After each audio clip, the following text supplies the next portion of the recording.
Good morning, my dear brothers and sisters.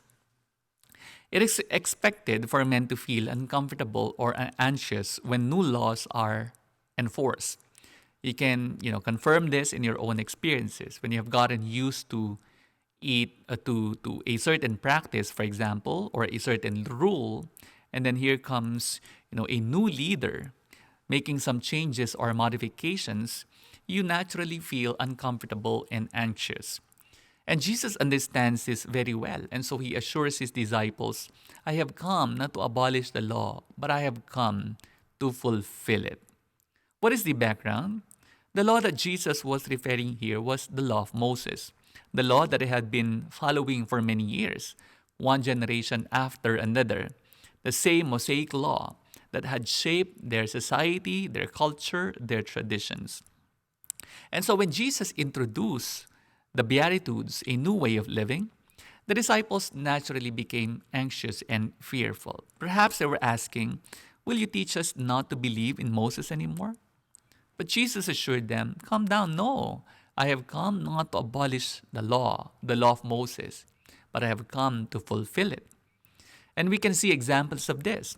Jesus would say, you have heard from of old, thou shalt not commit adultery. Amen, I say to you, those who look at a woman with lust already commits adultery.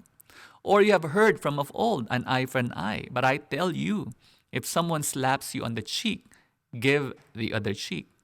So for Jesus to fulfill means to expand, to deepen your understanding of the law, to bring it to perfection because he is greater than Moses. He is the Son of God. And this is what is being asked of us as disciples and followers of Jesus, to bring the commands of God to fulfillment, to perfection, to expand our understanding and knowledge of His command. But ultimately, to really fulfill it.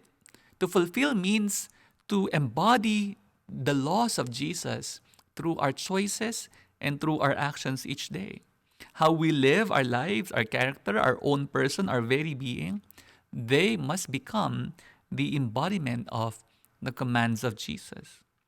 I love the opening prayer this week. It says, grant that we who call on you in our need may discern what is right, and by your guidance, do it.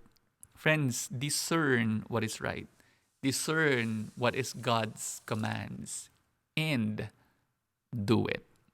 Amen.